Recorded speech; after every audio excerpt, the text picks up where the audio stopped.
Okay, I hope screen is in front of you. So physiology of digestion में हमने देखा, first of all there is a process called as ingestion. ठीक है, सबसे पहले ingestion होती है। सो कुछ भी खाना है, मुंह में डालते हैं, उसे इंजेस्ट करते हैं। तो सबसे पहले वहां पे अगर किसी का रोल रहता है, that is of buccal cavity. Buccal cavity सबसे पहले एक्शन करती है। ठीक है, वहां पे अच्छा, बक्कल कैविटी में अगर मैं पूछूंगा कौन सा एंजाइम आके एक्ट करता है, कौन सा एंजाइम बक्कल कैविटी में एक्ट करता है, can you please mention that? Yes,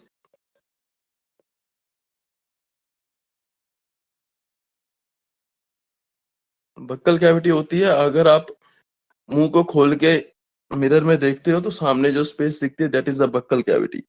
उस बक्कल कैविटी में भी एक एंजाइम डाइजेशन प्रोसेस को एड करने के लिए आता है। Can you answer which one?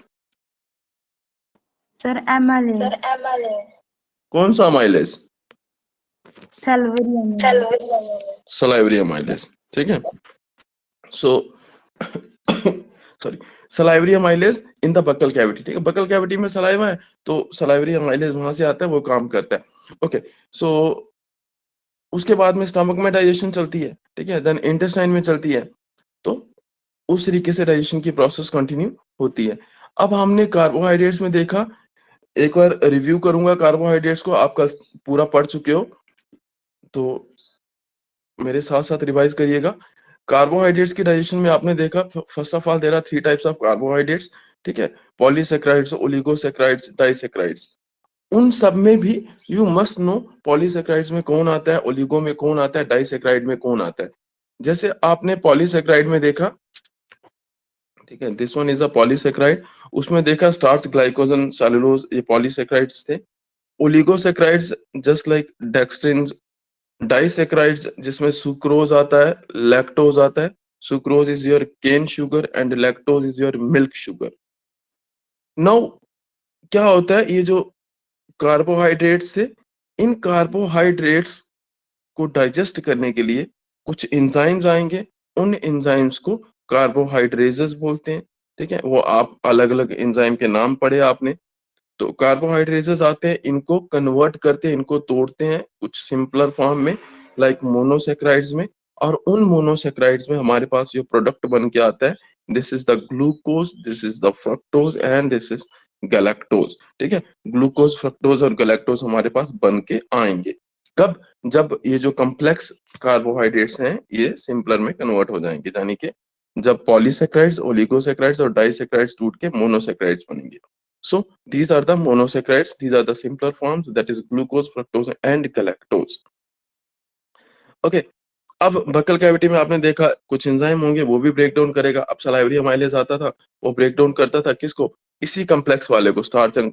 आपने ना मेन चीज ये वाला इतना सा पोर्शन याद रखना है माइंड में। ठीक है, ये दिस वन। बाकी आप एंजाइम के नाम याद रखोगे तो एंजाइम आके एक्ट करेगा। तो एंजाइम भी क्या करेगा, इन चीजों को, इन कॉम्प्लेक्स मॉलिक्यूल्स को इन्हीं सिंपलर में कन्वर्ट करेगा। ठीक है, फिर वो अलग अलग आप देख लोगे कि कौन कौन सा एंजाइम कहाँ कहाँ पे एक्ट कर रहा है। लेकिन बस इतने से पार्ट पे फोकस करना और इसको बिल्कुल माइंड में एकदम स्टक करके रखना है। सलाइवरी अमाइलेज आता है, वो काम करता है स्टार्च और ग्लाइकोजन की ब्रेकडाउन करता है, उसको तोड़ता है माल्टोज, आइसोमाल्टोज और लिमिट डेक्सट्रिन्स में। अब ऐसा नहीं है कि ये जो सब्सटेंसेस हमारे पास आए, ये जो प्रोडक्ट्स आए, ये पर्टिकुलरली अभी ये इनका काम हो चुका है, इनकी और डाइजेशन नहीं होगी, नहीं, इनकी भी करेगा। ठीक है, कोई ना कोई, क्योंकि अभी डाइजेशन की प्रोसेस को चलना है। अभी तक खाली सलाइवरी अमाइलेज एक्ट कर रहा था। इट मींस अभी खाना कैसा है, जैसा आपके मुंह में होता है, तो वो डाइजेस्टर फॉर्म नहीं है। ठीक है, उसको अभी और डाइजेस्ट होना है, उसमें से सभी न्यूट्रिएंट्स को बॉडी को लेना है, उसके बाद में उसे एक्सपेल आउट करना है। लेकिन कब? जब उसमें से सारे न्यूट्रिएंट्स बॉडी एब्जॉर्ब कर लेगी। ठीक है, उसके बाद में आपने स्टमक में देखा, स्टमक में as such there is no carbohydrates. ठीक है, अब स्टमक में अगर कार्बोहाइड्रेट्स नहीं है तो इट मींस उसकी कोई भी डाइजेशन नहीं होगी। लेकिन ऐसा नहीं है कि स्टमक में डाइजेशन की प्रोसेस थोड़ी भी नहीं होने वाली। जो पहले से चल रही थी, सलाइवरी अमाइलेज का एक्शन हो रहा था, वो यहाँ पे भी कंटिन्यू रहेगा प्रोसेस में। कब तक रहेगा कंटिन्यू? कब तक रहेगा बोलोगे?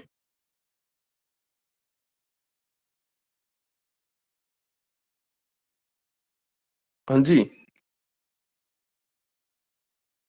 वो तब तक कंटिन्यू रहेगा जब तक वहां स्टमक में प्रेजेंट HCl है, वो HCl उस सलाइवरी अमाइलेज को डिस्ट्रॉय नहीं कर देता, क्योंकि वो एसिडिक है और वो एसिडिक उसको डिस्ट्रॉय करेगा ही करेगा। तो जब तक वो करता है तब तक उस अमाइलेज का एक्शन बरकरार रहता है और वो अपनी डाइजेशन के प्रोसेस को करता रहता है। अदरवाइज यहाँ पे कोई भी कार्बोहाइड्रेट नहीं है और स्टमक में कार्बोहाइड्रेट्स की डाइजेशन नहीं होगी। Then shift towards the small intestine region. अब स्मॉल इंटेस्टाइन में आपको मैं बोल चुका हूँ कार्बोहाइड्रेट्स की डाइजेशन के लिए यहाँ पे दो जूस आते हैं। ठीक है, वो दो जूसेस कौन कौन से हैं? एक पैनक्रियाटिक जूस है and the other one is the intestinal juice. Pancreatic juice में पैनक्रियाटिक अमाइलेज, इंटेस्टाइनल जूस में इंटेस्टाइनल अमाइलेज। ओके, काम क्या करेंगे? उन्हीं की ब्रेक डाउन करनी है। ठीक है, जैसे पैनक्रियाटिक जूस की बात करते हैं तो जैसा सलाइवरी अमाइलेज ने किया था, पैनक्रियाटिक अमाइलेज भी वही काम करेगा। स्टार्च ग्लाइकोजन की break down into maltose, isomaltose and limit dextrins. Okay, now comes to the intestinal amylase. Intestinal amylase क्या काम करते हैं? इसके पास बहुत सारे एंजाइम है। कितने एंजाइम है? इसके पास 6 कार्बोहाइड्रेट्स है। ठीक है, नो, इसके पास 6 एंजाइम है। वो 6 के 6 एंजाइम काम करते हैं। वो क्या काम करेंगे? अगेन, जो मैं आपको लास्ट पेज पे मैंने बताया कि इसको आपको याद रखना है। ये जो था ना यहाँ पे इतना सा रीजन, ठीक है, इसको याद रखना है। तो इसी के बेसिस पे हम वहां पे जाके देखेंगे कि ये क्या काम करता था। अब इंटेस्टाइनल अमाइलेज क्या काम करेगा? इसके पास there are present 6 different enzymes. ठीक है, which one? First one is the intestinal amylase, second one is the maltase, third one is the isomaltase, then is the limit dextrinase, then is the sucrase, then is the lactase. इनको आपको याद करना है कि इसके पास 6 enzyme है। ठीक है, बड़ा सिंप्लीफाई करके बता रहा हूँ मैं आपको। बुक पे देखोगे आप पजल हो सकते हो, क्योंकि वहां पे कई सारी लाइनिंग और कुछ कुछ लिख रखा हुआ है। तो ये इतना सिंप्लीफाइड वर्जन में बता रहा हूँ कि इसको आप एक बार माइंड में रख लो। उसके बाद में इसकी थ्योरी जितनी मर्जी आप जैसे लिख सकते हो। लिखना थ्योरी में एक लाइन में आप पहले 2-3 लाइन में प्रॉपर्ली लिखोगे कि इंटेस्टाइनल अमाइलेज एक्ट करता है और वो स्टार्च और ग्लाइकोजन की ब्रेक डाउन करता है into dextrin, maltose, isomaltase and limit actions. ठीक है, फिर उसकी आप रिएक्शन बना के दोगे कि स्टार्च ग्लाइकोजन लिखोगे, एरो देके उसका प्रोडक्ट लिखते हो, एरो के ऊपर इंटेस्टाइनल अमाइलेज का नाम लिखते हो, क्योंकि वो एंजाइम रहता है। सो आपके क्वेश्चन को एक दिशा मिलेगी और प्रॉपरली चलेगा। Then is the second enzyme maltase. Okay, अब माल्टेज क्या काम करता था? देखो, नाम भी सेम है, कोई ज्यादा टेंशन वाली बात नहीं है, मीन्स ज्यादा लर्न करने की जरूरत नहीं है। एकदम स्पेसिफिकली उसी के साथ मिलते जुलते हैं। आपने माल्टोज पढ़ा तो माल्टेज आया, आपने आइसोमाल्टोज पढ़ा तो आइसोमाल्टेज आया। ठीक है, आपने लिमिट डेक्स्ट्रिन्स पढ़े तो लिमिट डेक्स्ट्रिनेज आया। ठीक है, आपने सुक्रोज पढ़ा तो सुक्रेज आया, आपने लैक्टोज पढ़ा तो लैक्टेज आया। ओके, अब लास्ट पेज पे आप पढ़ के आए हो कि हमारे पास मोनोसेक्राइड्स में प्रोडक्ट कौन कौन सा आएगा। तो ये रहा सामने, देखो, ग्लूकोज, फ्रक्टोज और गैलेक्टोज। ठीक है, इसीलिए बोल रहा हूँ बार बार, आपने इतने से रीजन को अच्छे से लर्न करना है। ठीक है, इसको ध्यान में रखना है। इसी के बेसिस पे पूरा क्वेश्चन आपका सॉल्व होगा। सो जब भी ये कॉम्प्लेक्स मॉलिक्यूल्स टूट के हमारे पास सिंपलर में कन्वर्ट होते हैं तो ये हमें ग्लूकोज देते हैं, फ्रक्टोज देते हैं और गैलेक्टोज देते हैं। अब इन यही चीजें आप आगे देखोगे।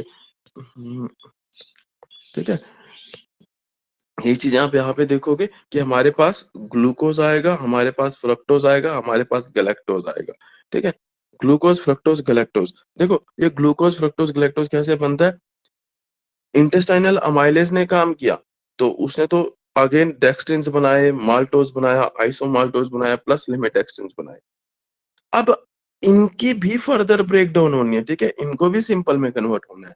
तो माल्टेज आता है, माल्टेज आता है और माल्टोज को उठाता है और माल्टोज की ब्रेक डाउन कर देता है, उसको कन्वर्ट करता है। देखो, उसको कन्वर्ट किस में किया इसने? देखो, माल्टोज ये थे यहाँ पे सब्सटेंसेस 4। ठीक है, अब माल्टेज आता है, माल्टेज माल्टोज को कन्वर्ट करता है ग्लूकोज में, दिस वन। ओके, आइसोमाल्टेज आता है, आइसोमाल्टोज को कन्वर्ट करता है अगेन किस में? ग्लूकोज में, दिस वन। लिमिट डेक्स्ट्रिनेज आता है, लिमिट डेक्स्ट्रिन्स को कन्वर्ट करता है किस में? ग्लूकोज में अगेन दिस वन, सुक्रेज आता है।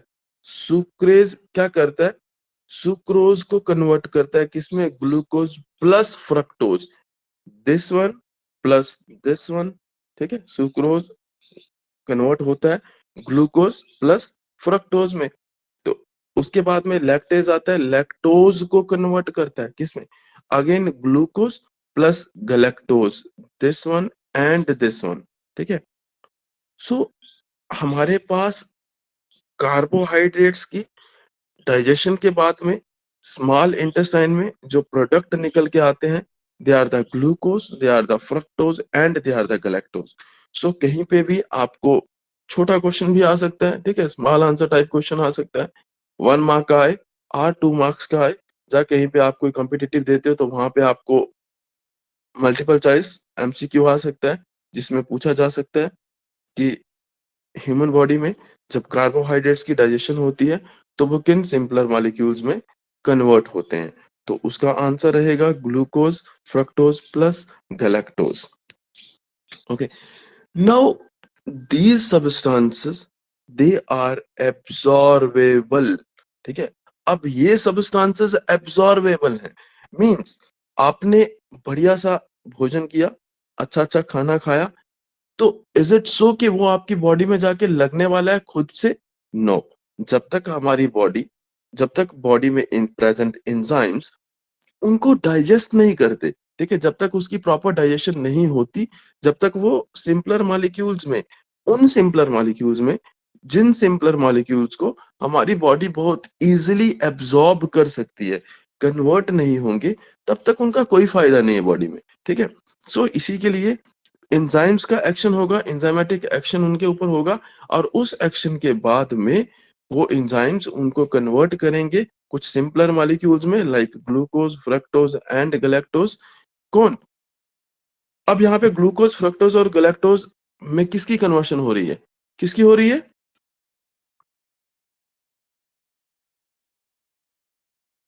जी जी,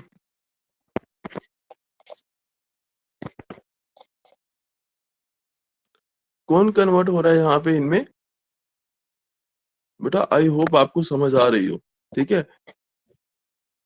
सर कार्बोहाइड्रेट्स। कार्बोहाइड्रेट्स, ठीक है, कार्बोहाइड्रेट्स की कन्वर्शन हो रही है और वो सिंपल मॉलिक्यूल्स यानी ग्लूकोज फ्रक्टोज और गैलेक्टोज में कन्वर्ट हो रहे हैं, and these three molecules they are easily absorbable by our body, ठीक है, इनको हमारी बॉडी इजीली एब्जॉर्ब करेगी।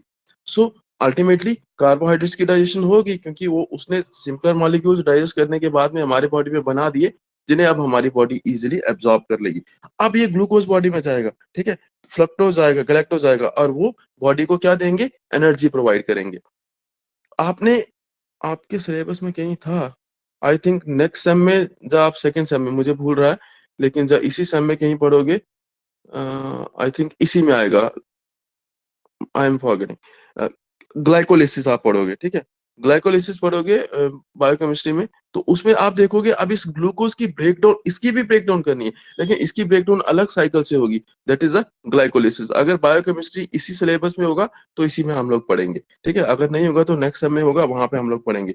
फिर वहां पे आप ग्लूकोज को भी ब्रेकडाउन करोगे, उससे पायरुवेट बनेगा, फिर आगे और सिंपलर मॉलिक्यूल्स में कन्वर्शन हो जाएगी, ठीक है। मीन्स अब ग्लूकोज की एब्जॉर्प्शन होनी है बॉडी में, उसके लिए आप एक नई रिएक्शन पढ़ोगे, नया साइकिल पढ़ोगे, ठीक है, जिसको आप ग्लाइकोलिसिस बोलते हो। ओके, जब करेंगे तब देखेंगे। Still we will shift towards our next point, which is the digestion of the proteins, ठीक है। अब हमें प्रोटीन्स को भी डाइजेस्ट करना है। अभी तक आपने डाइजेस्ट किए क्या, carbohydrates. I am again repeating this कि कार्बोहाइड्रेट्स की डाइजेशन के लिए जो जो एंजाइम्स की जरूरत पड़ी, उनको अपने माइंड में एग्जैक्टली रखना है, ठीक है। सबसे पहले बक्कल कैविटी में आपने देखा सलाइवरी एमाइलेज आया, उसके बाद में बक्कल कैविटी से नीचे उतरते हो, स्टमक की बात करते हो, स्टमक में प्रेजेंट था एसिड, कौन सा, HCl। उस एसिड ने पहले टायलिन यानी कि सलाइवरी एमाइलेज के एक्शन को रोक दिया, तब तक वो काम कर रहा था, लेकिन उसके बाद वहां पे कोई भी कार्बोहाइड्रेट नहीं था। इट मींस अगर आप कार्बोहाइड्रेट्स की डाइजेशन करते हो तो आपको इतना याद रखना है, खाली बक्कल कैविटी में कोई एंजाइम आएगा और उसके बाद में सीधा स्टमक में आएगा, बीच में नहीं आने, सॉरी स्मॉल इंटेस्टाइन में आएगा, स्टमक में नहीं आने वाला। तो बक्कल कैविटी में आपने एंजाइम देखा, उसकी बात की, उसको पढ़ लिया, उसके बाद में स्टमक में नहीं था, कोई ज्यादा परेशानी नहीं है, सीधा आपके स्मॉल इंटेस्टाइन में एंजाइम प्रेजेंट थे। अब स्मॉल इंटेस्टाइन में कितने एंजाइम प्रेजेंट थे वो आप थोड़ा सा देखोगे। एक पैनक्रियाटिक था और उसके साथ में इंटेस्टाइनल था। एक के पास सिर्फ एक ही था, ठीक है, अमाइलेज। दूसरे के पास कई सारे थे। कितने थे? अब तक पढ़ पढ़ा के मेरे को भी याद हो गया है, 6 थे। तो वहां पे एक अमाइलेज आता था, बाकी उसके साथ ही 5 और आते थे, ठीक है। वो उन कार्बोहाइड्रेट्स को सिंपलर में कन्वर्ट करते थे। उन सिंपलर मॉलिक्यूल्स में कौन कौन बनता था? एक ग्लूकोज, एक फ्रक्टोज और एक galactose. Now these three are simply easily absorbable by our body. Okay, I hope आपके साथ साथ मेरे को भी लर्न हो रहा है और मेरे साथ साथ आपको होगा, ठीक है। उसके बाद में चलते हैं डाइजेशन ऑफ प्रोटीन्स में। अब अगेन 3 ही जगह पे आपको फोकस करना है। एक अपनी बक्कल कैविटी में, ठीक है, जहां पे आप सबसे पहले बाइट लेते हो और उस बाइट को च्यू करते हो। आफ्टर च्यूइंग उसकी थोड़ी सी डाइजेशन हो जाती है, और उसकी डाइजेशन करने के लिए क्या काम करता है यहाँ पे? कोई again there is only just and just the salivary amylase. अब देखते हैं कि क्या सलाइवरी अमाइलेज इस प्रोटीन भाई साहब के ऊपर काम करता है।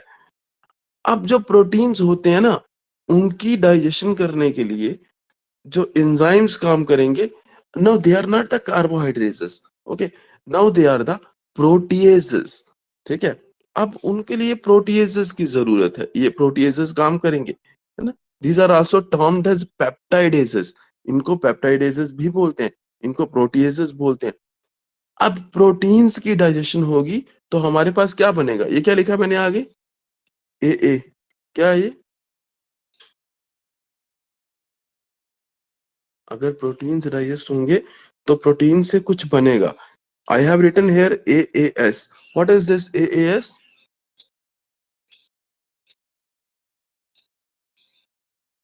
हम्म, प्रोटीन्स किससे मिलके बनते हैं?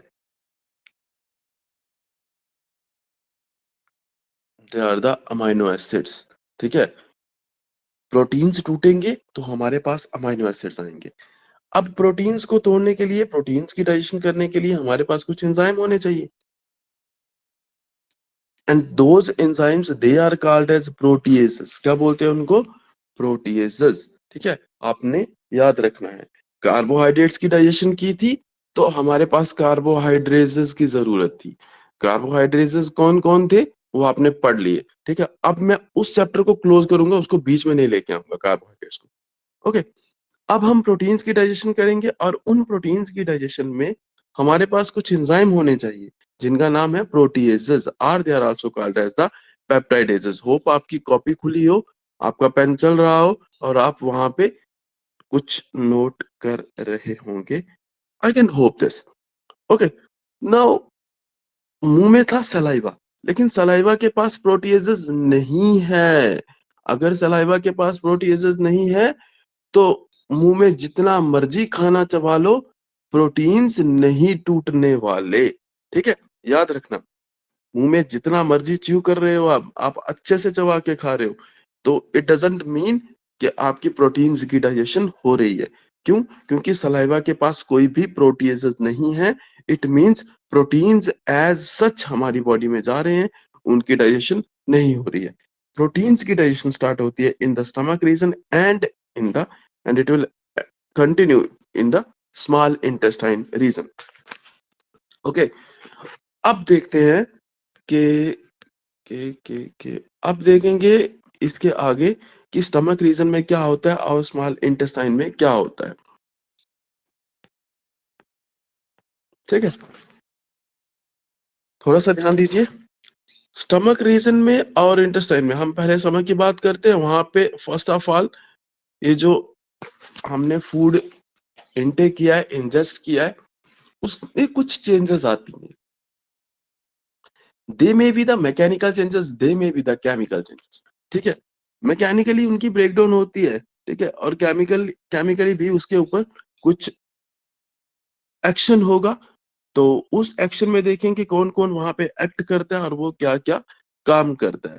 पहले तो ब्रेक डाउन हो गई, ठीक है, उसके बाद में वहां पे गैस्ट्रिक जूस प्रेजेंट होता है। अब ये गैस्ट्रिक जूस क्या करेगा, अगेन उसके ऊपर एक्शन करेगा, तो फिर से उसकी कुछ ब्रेक डाउन करेगा। नो, इस गैस्ट्रिक जूस में कौन कौन आता है, here is the present the mucus, ठीक है, म्यूकस होता है, अगेन वो भी काम करता है वहां पे। HCl होता है, HCl भी काम करेगा, plus there are 2 inactive proteases, ठीक है। याद रखनी है बात, यहाँ पे प्रोटीएजेस हैं लेकिन वो इनएक्टिव फॉर्म में है। कौन सी फॉर्म में है, इनएक्टिव फॉर्म में। I hope you are also repeating this with me, ठीक है। कौन सी फॉर्म में है, इनएक्टिव फॉर्म में है। कौन सी फॉर्म में है, इनएक्टिव फॉर्म में है। In which form they are present in the stomach, they are present in the inactive form. Okay, I am highlighting this term, that is they are present in the inactive form in the stomach. कौन, proteases. There are 2 inactive proteases present in the gastric juice in the stomach region. Okay, stomach region में 2 inactive proteases हैं, they are called what? अब इनका नाम आप याद रखोगे अच्छे से, they are pepsinogen and they are prorennin, ठीक है। दो है, एक को प्रोरेनिन बोलते हैं, दूसरे को प्रोपेप्सिन बोलते हैं, ठीक है। One is the propepsin and the other one is the, one is the propepsin and the other one is the prorennin. Pepsinogen और प्रोपेप्सिन प्लस प्रोरेनिन, ठीक है। ये प्रो है उसके साथ में प्रीफिक्स, उसके आगे पेप्सिन और एक rennin. These are 2 inactive proteases, ठीक है, ये 2 inactive proteases हैं, मीन्स ये एक्टिव नहीं है। अब अगर ये एक्टिव नहीं है तो काम क्या करेंगे, है ना। जैसे अभी आप यहाँ पे खाली आपके कुछ स्टूडेंट्स लेक्चर नहीं सुन रहे हैं, means they are not active, ठीक है, they are inactive right now and this is sure कि वो इनएक्टिव है। अब आप एक्टिव हो, आप सुन रहे हो, मीन्स आप कुछ आउटपुट दे रहे हो, आप कुछ रिसीव कर रहे हो। ऐसे ही यहाँ पे pepsinogen and prorennin, if they are inactive, अगर वो इनएक्टिव है तो वो कोई भी काम नहीं करेंगे। इट मींस कोई तो आएगा जो उन्हें क्या करेगा, एक्टिवेट करेगा। Just wait, what is the time, okay, ठीक है। अब कोई तो आएगा जो इन्हें एक्टिवेट करेगा। अब इन्हें एक्टिवेट कौन करता है, जैसे पेप्सिनोजन, इस पेप्सिनोजन को एक्टिवेट करता है HCl। ये प्रेजेंट था HCl in the gastric juice, और ये HCl इसे एक्टिवेट करता था, ठीक है। अब ये HCl एक्टिवेट करेगा तो इसका बनाएगा पेप्सिन, ठीक है। If this is propepsin, this propepsin upon being active it is converted into pepsin, ठीक है, ये पेप्सिन में कन्वर्ट हो जाएगा। इसको प्रोपेप्सिन बोलो या पेप्सिनोजिन बोलो। एक्टिव होने के बाद ये पेप्सिन बनेगा। एक्टिव कौन कर रहा है इसको, HCl। कौन कर रहा है, HCl। HCl is going to activate the propepsin and convert this propepsin into pepsin।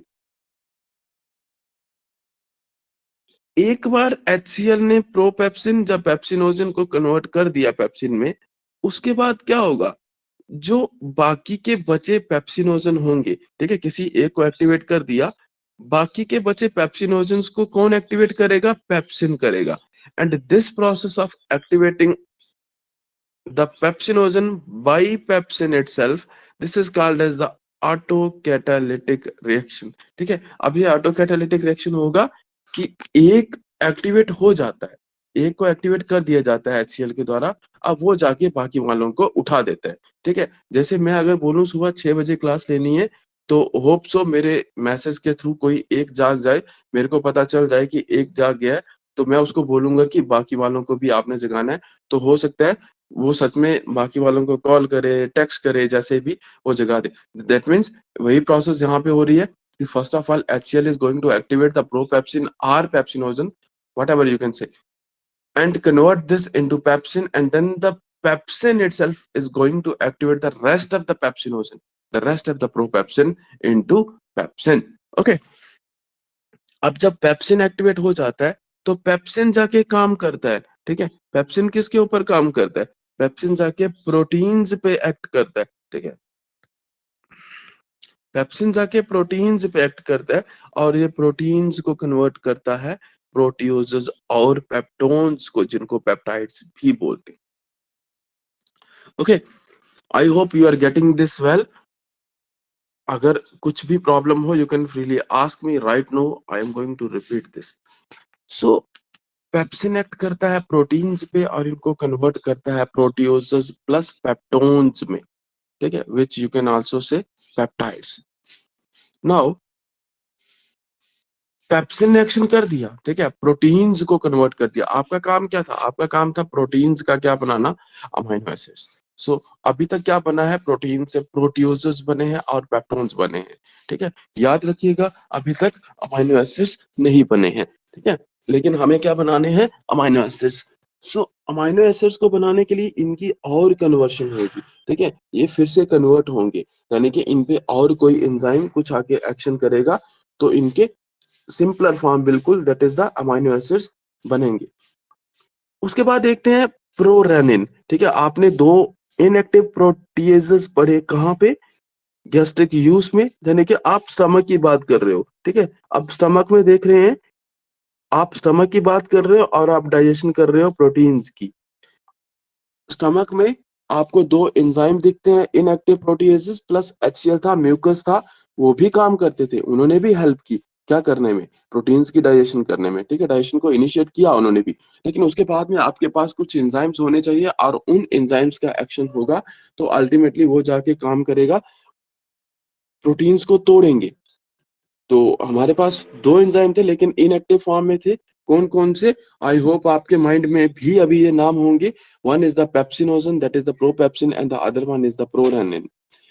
Prorenin, propepsin, लेकिन एक्टिवेट नहीं थे। इनको एक्टिवेट करने के लिए किसी को आना पड़ा। कौन आता है? HCl आता है, ठीक है। HCl पेप्सिनोजन को कन्वर्ट कर देता है, प्रोपेप्सिन को, into the pepsin.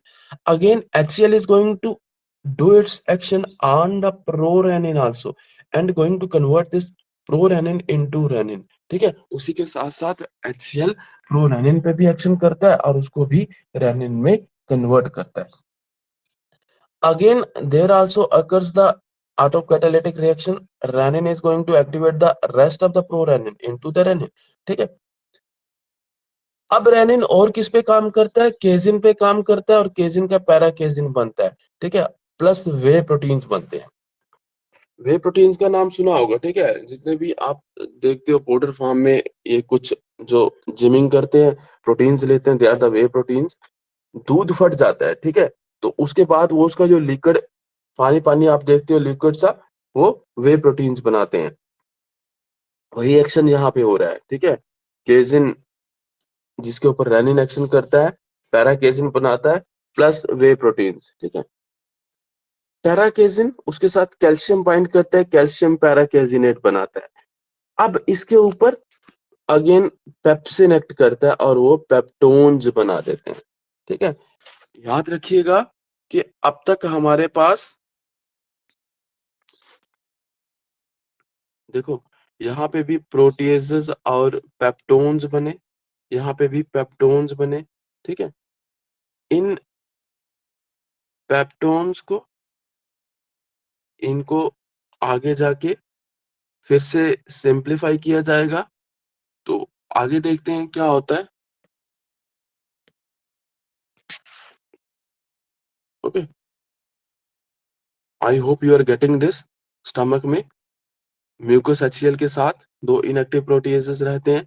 One is the pepsinogen, that is propepsin, and the other one is the prorennin. वो अपना एक्शन करेंगे और वो प्रोटीन्स को डाइजेस्ट करने में हेल्प करेंगे। अब यहाँ पे लेकिन हमारे पास जो एंड प्रोडक्ट बन के आता है, they are the proteoses and peptones, ठीक है। अगेन यहाँ पे भी यही प्रोडक्ट आ रहा है। अब इसकी डाइजेशन करवाएंगे, हम आगे देखेंगे। अब बात करते हैं स्मॉल इंटेस्टाइन की, ठीक है। अभी तक जो पढ़ा उसको माइंड में रखिएगा, आगे स्मॉल इंटेस्टाइन में देखते हैं क्या होता है।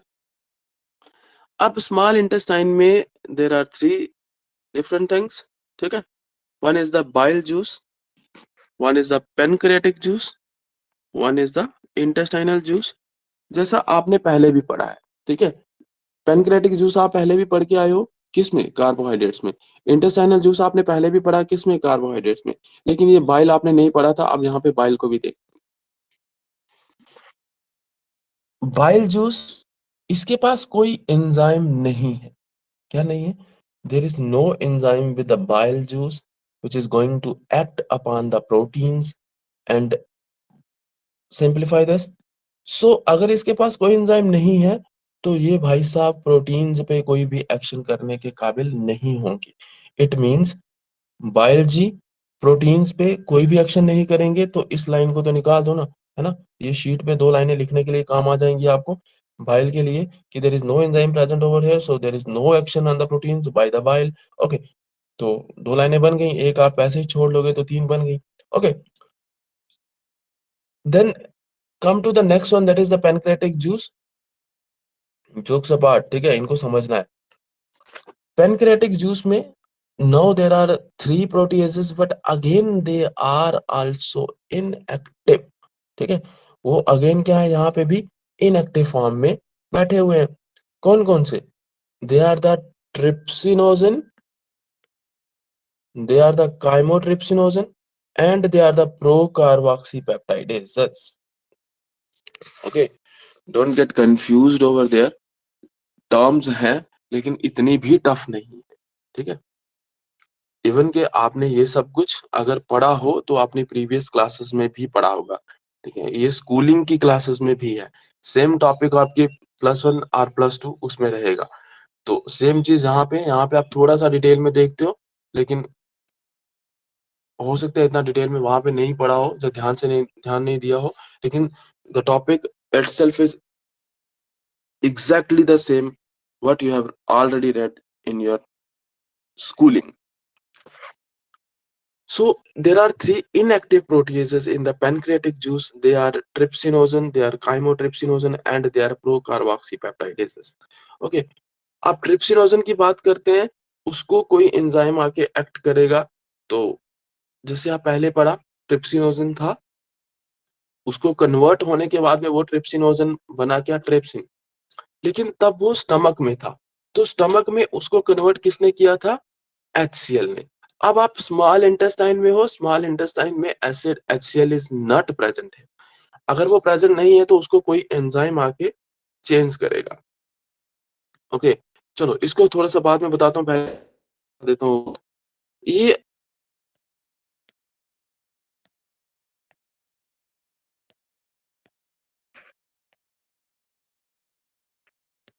ठीक है। आपने देखा यहाँ पे ये bile juice, pancreatic juice, intestinal juice, see there pH value. Bile juice की पीएच वैल्यू है 8, पैनक्रेटिक जूस की है 8.8, इंटेस्टाइनल जूस की है 8.3, ठीक है। So can you please tell me they are basic और they are acidic?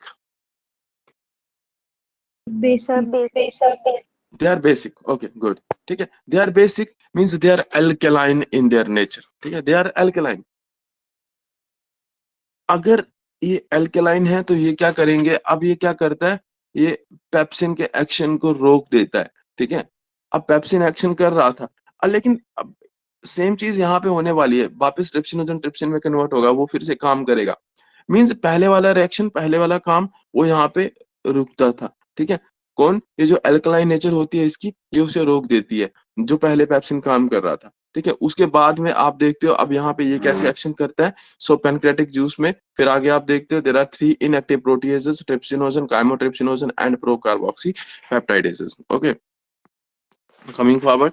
So trypsinogen पे एंजाइम आके एक्ट करता है एंटीरोकाइनेज। बेटा ये एंजाइम्स के नाम ये तो आप ही को लर्न करने हैं, ठीक है। सो इन पे कंफ्यूज नहीं होना है, बिल्कुल सिंपल है। एक बार पेन डाउन कीजिएगा, कॉपी पेन लेके बनाइएगा रिएक्शंस को, तो एकदम इजी लगेगा। ट्रिप्सिनोजन एक्ट करता है एंटीरोकाइनेज, कन्वर्ट करेगा ट्रिप्सिन में, ठीक है। इतना तो लर्न करना इजी रहेगा ना, ट्रिप्सिनोजन तो आपको पता है और कन्वर्ट होने के बाद में ट्रिप्सिन बनना है। I hope this is well understood right now. So अब ये ट्रिप्सिन काम करेगा, ठीक है। अगर वो इनएक्टिव से एक्टिव फॉर्म में आएगा तो उसकी वही एक्टिव फॉर्म कन्वर्ट करेगी। कन्वर्ट किसको करेगी ये भी आपको पता है। क्यों पता है? क्योंकि आपको पता है आप किसकी डाइजेशन को पढ़ रहे हो। किसकी डाइजेशन पढ़ रहे हो? प्रोटीन्स की डाइजेशन। तो इसे आके नाचना गाना तो है नहीं है ट्रिप्सिन को आके, उसको काम करना है, उसको काम क्या करना है, उसको डाइजेशन करनी है। तो आप प्रोटीन्स की डाइजेशन कर रहे हो तो अभी वो प्रोटीन्स की डाइजेशन करेगा, वो करेगा प्रोटीन्स की डाइजेशन, लेकिन उसको कन्वर्ट करके किस में कन्वर्ट कर रहा है डाइजेस्ट करके, आपको ये थोड़ा सा माइंड में रखना है। And they are the peptides. आपने पहले भी पढ़ा, पहले भी क्या निकले, पेप्टाइड्स बने प्लस प्रोटीएजेस बने, पेप्टोन्स बने, सॉरी, ठीक है, पेप्टाइड्स प्लस पेप्टोन्स बने, यहाँ पे भी यही होगा, ठीक है। लेकिन पेप्टाइड्स फिर से टूटेंगे किसी फॉर्म में, और वो आगे जाके देखते हैं कैसे अमाइनो एसिड्स प्रोवाइड करते हैं। ट्रिप्सिनोजन गया, this one a, this thing, ठीक है। Now let me shift towards some other, that is the chymotrypsinogen, ठीक है। अब काइमोट्रिप्सिनोजन का यहाँ पे देखते हैं क्या होता है। काइमोट्रिप्सिनोजन पे कौन एक्ट करता है, यही ट्रिप्सिन ये यहाँ पे एक्टिवेट हुए थे, है ना। ऑटो कैटालिटिक चलता रहेगा रिएक्शन में, कि जो एक बार एक्टिवेट हो गया उसकी रिस्पॉन्सिबिलिटी रहेगी बाकियों को भी एक्टिवेट करना। अब यहाँ पे ट्रिप्सिन आएगा, काइमोट्रिप्सिनोजन को एक्टिवेट करेगा और इसका बना देगा काइमोट्रिप्सिन। काइमोट्रिप्सिन काम करेगा किस पे, प्रोटीन्स पे, और प्रोटीन्स के बना देगा अगेन पेप्टाइड्स, है ना। कुछ भी एक्स्ट्रा लर्न करने की जरूरत नहीं है, जो चीज यहाँ पे पढ़ रहे हो same thing is here also, but थोड़ा सा एक आधा नाम चेंज हुआ, ठीक है। यहाँ पे आपने ट्रिप्सिनोजन से ट्रिप्सिन बनाया, कन्वर्ट किया एंटीरोकाइनेज ने आके, उसके बाद में प्रोटीन्स रहते थे उनको कन्वर्ट करता था यही ट्रिप्सिन इनटू पेप्टाइड्स। सेम नीचे हुआ, खाली ट्रिप्सिनोजन की जगह पे काइमोट्रिप्सिनोजन है, ट्रिप्सिन आके एक्टिवेट कर रहा है। अब यहाँ पे एंटीरोकाइनेज नहीं करेगा क्योंकि वो एक बार वो करके चला गया, ट्रिप्सिन एक्टिवेट करेगा, काइमोट्रिप्सिन में बन जाएगा कौन, काइमोट्रिप्सिनोजन। अब प्रोटीन्स पे एक्शन करने आएगा काइमोट्रिप्सिन और उसका पेप्टाइड्स बना देगा। यहाँ पे भी हमारे पास पेप्टाइड्स आ गए, यहाँ पे भी आ गए, ठीक है। अब बचा AC थर्ड वाला, that is the procarboxypeptidases. Again procarboxypeptidases, they are going to get their conversion into the carboxypeptidases, that is the active form by the trypsin itself, ठीक है। अगेन यहाँ पे ये जैसे यहाँ पे ट्रिप्सिन काम कर रहा है, अगेन वहां पे भी ट्रिप्सिन आता है, वो इसकी कन्वर्शन करेगा कार्बोक्सीपेप्टाइडेजेस में, और वही कार्बोक्सीपेप्टाइडेजेस अब यहाँ पे आके पेप्टाइड्स को कन्वर्ट करेगा डाइपेप्टाइड्स प्लस अमाइनो एसिड्स को, ठीक है। समझना इस चीज को। अब यहाँ पे ये प्रोटीन्स पे एक्शन नहीं कर रहा है, ठीक है, ये कार्बोक्सीपेप्टाइडेजेस पेप्टाइड्स पे एक्शन करेगा and get them converted into the dipeptides plus amino acids. देखो छोटी सी बात सुनो, जब भी आगे एज लगता है ना, दैट इज द एंजाइम, ठीक है। एज पढ़ा आपने, catalase, it is the enzyme. Ascorbate peroxidase, it is the enzyme. Superoxide dismutase, this is the enzyme, ठीक है। अब ये सारे ASE, that is अगर कहीं सुफिक्स ASE आता है, दिस इज द एंजाइम। आपके पास प्रो कार्बोक्सीपेप्टाइडेजेस को जब ट्रिप्सिन ने आके एक्ट किया तो आपके पास कार्बोक्सीपेप्टाइडेजेस बने। याद रखिएगा टर्म, इतनी सी टर्म, पेप्टाइडेजेस, ठीक है, पेप्टाइडेजेस बने।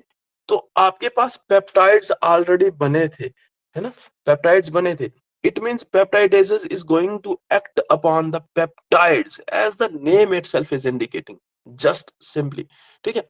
जैसा आप नाम सुन रहे हो उसी के साथ आपको लर्न करवाने की एक छोटी सी ट्रिक दे रहा हूं कि अगर आपके पास कार्बोक्सी पेप्टाइडेजेस बनते हैं तो आगे कंफ्यूजन की कोई गुंजाइश ही नहीं रही कि आपके कार्बोक्सी पेप्टाइडेजेस प्रोटीन्स पे एक्ट करेंगे, they are going to act upon the peptides itself, okay, क्योंकि ये खुद क्या है, they are the peptidases, carboxy peptidases. अब ये पेप्टाइड्स पे एक्ट करते हैं और इनकी कन्वर्शन करते हैं। अब इतना याद रखना कि अगर पेप्टाइड्स पे एक्ट करते हैं कार्बोक्सी पेप्टाइड्स, सॉरी पेप्टाइडेजेस, तो वो उसको कन्वर्ट करेंगे डाइपेप्टाइड्स प्लस अमाइनो एसिड्स में, ठीक है। अगर इनका स्ट्रक्चरल फार्मूला देखना हो तो ये और इजी हो जाता है समझना, लेकिन अभी वो स्ट्रक्चरल फार्मूला आपके लिए लर्न करना टफ हो सकता है, इसलिए यहाँ तक रखिएगा कि पेप्टाइड्स पे कन्वर्शन, पेप्टाइड्स की conversion into the dipeptides plus amino acids by the carboxypeptidases. This was all about their action of the pancreatic juice. ठीक है, अब ये आपने पैनक्रियाज में पढ़ा कि इस पैनक्रियाटिक जूस में क्या क्या होता है, वो आपने देख लिया। सो पैनक्रियाटिक जूस में अगर आप प्रोटीन्स को डाइजेस्ट करने वाले हो तो आपके पैनक्रियाटिक जूस में क्या क्या आता है, 3 इनएक्टिव प्रोटीजेस आते हैं। They are the trypsinogen, they are the chymotrypsinogen and they are the procarboxypeptidases. ठीक है, ट्रिप्सिनोजन को कोई एक्टिवेट करेगा, वो एक्टिवेट होने के बाद में प्रोटीन्स पे एक्ट करेगा। काइमोट्रिप्सिनोजन को कोई एक्टिवेट करेगा, वो एक्टिवेट होने के बाद में प्रोटीन्स पे एक्ट करेंगे। प्रोकार्बोक्सीपेप्टाइडेजेस को कोई एक्टिवेट करेगा और वो एक्टिवेट होने के बाद में एक्शन करेंगे किस पे, जो ट्रिप्सिनोजन और काइमोट्रिप्सिनोजन ने अपना रिजल्ट दिया, पेप्टाइड्स पे एक्शन करेंगे और वो इनको कन्वर्ट करेंगे डाइपेप्टाइड्स प्लस अमाइनो एसिड्स में।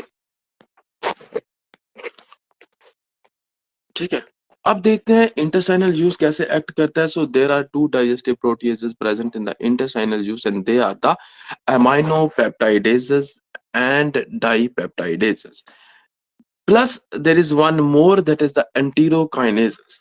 ठीक है,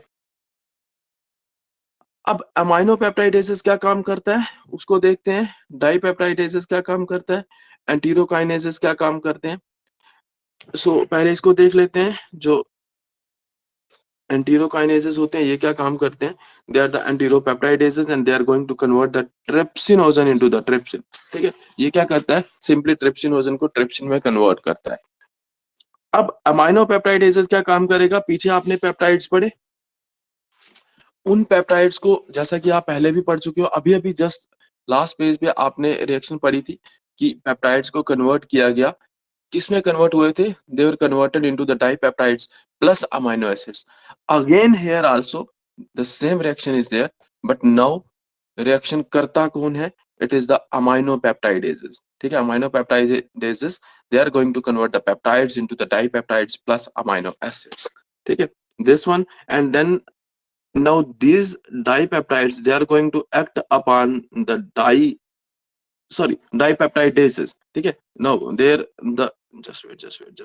ठीक है, ये वाले डाइपेप्टाइडेजेस अब एक्ट करेंगे किस पे, यही डाइपेप्टाइड्स के ऊपर, जो आपने पहले देखे डाइपेप्टाइड्स बने, और उन डाइपेप्टाइड्स को अब कन्वर्ट कर दिया जाएगा किसमें, अमाइनो एसिड्स में। सो आई होप हमारा काम हुआ। हमारा क्या काम था, हमारा काम था प्रोटीन्स को डाइजेस्ट करना। तो जब प्रोटीन्स डाइजेस्ट हो जाते हैं तो वो क्या बनाते हैं, अमाइनो एसिड्स। ठीक है, प्रोटीन्स की डाइजेशन के बाद में जो हमारे पास प्रोडक्ट आता है, this is the amino acids. So protein से आपने डाइपेप्टाइड्स पढ़े, उन डाइपेप्टाइड्स की भी आगे डाइजेशन होगी, तो उनको डाइजेस्ट करने के लिए डाइपेप्टाइडेजेस आएंगे और वो उनको कन्वर्ट करेंगे अमाइनो एसिड्स में। आई होप आपको समझ आया हो। अगर कुछ भी दिक्कत हो तो please do ask me right now. This was all about the digestion of carbohydrates and the digestion of proteins। ठीक है, ये डाइजेशन चलती है। आप इसमें 3 ऑर्गन्स की इन्वॉल्वमेंट, 3 पॉइंट्स की इन्वॉल्वमेंट देख रहे हो, एक हमारी बक्कल कैविटी की, एक स्टमक की और एक स्मॉल इंटेस्टाइन की। कहीं पे बक्कल कैविटी का रोल नहीं होगा, कहीं पे स्टमक का रोल नहीं होगा। क्यों नहीं होता है उनका रोल, क्योंकि उनके पास स्पेसिफिकली वो एंजाइम्स प्रेजेंट नहीं होंगे, जो एंजाइम्स अल्टीमेटली डाइजेशन में वहां पे जरूरी रहते होंगे। So this was about the digestion of proteins and digestion of carbohydrates in our case. कुछ पूछना हो तो आप पूछ सकते हो। Then next we will do in our next lecture the digestion of fats. ठीक है, जो आपके इस टॉपिक का लास्ट पॉइंट रहेगा। Okay, thank you so much. Tomorrow again be with me on 7 o'clock in the morning। Okay, thank you so much।